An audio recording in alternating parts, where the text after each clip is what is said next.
Long ago, in the ancient kingdom of Babylon, there lived a wise and faithful man named Daniel. Daniel loved God deeply and trusted him with all his heart. Because of his wisdom, honesty, and hard work, the king of the land, Darius the Mede, chose Daniel to help rule the kingdom. Daniel did his job so well that the king planned to place him in charge of the entire kingdom. But the other royal officials were jealous.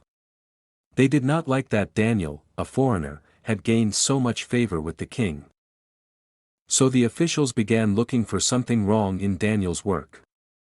Day after day they watched him, hoping to find a mistake or a reason to accuse him.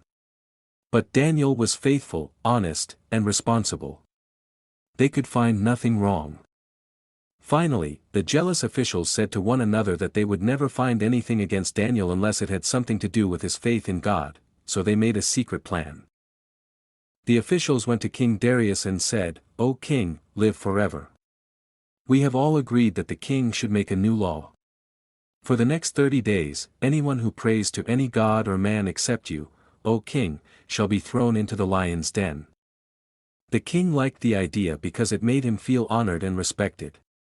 Without realizing the trap, he signed the law. In that kingdom, once a law was signed, it could not be changed.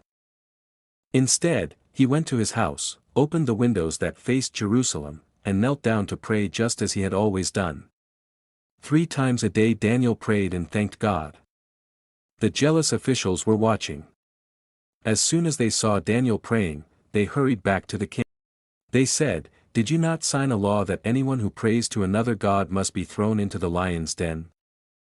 The king answered that the law could not be changed.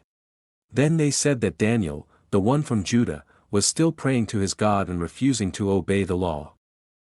But before Daniel was thrown in, King Darius said to him, "May your God, whom you serve continually, rescue you." Daniel was brought to the lion's den. Huge, hungry lions waited inside the dark pit. Daniel was lowered into the den, and a large stone was placed over the opening. The king sealed it with his royal seal so no one could change the decision. That night King Darius could not sleep. He refused food and entertainment, and all night he worried about Daniel. At the first light of morning, the king hurried to the lion's den. Daniel said, "May the king live forever. My God sent his angel and shut the mouths of the lions. They have not hurt me, because I was found innocent before him and before you, O king." The king was filled with joy. He immediately ordered that Daniel be lifted out of the den. When Daniel was brought up, everyone saw that he was completely unharmed. Not even a scratch was on him, because he trusted in his God. King Darius the Mede then made a new decree to the entire kingdom. He declared that everyone must respect the God of Daniel, because he is the living God whose kingdom will never be destroyed. He is the God who rescues and saves. And from that day forward, Daniel continued to prosper in the kingdom, respected by the king and admired by the people for his faith, courage, and trust in God.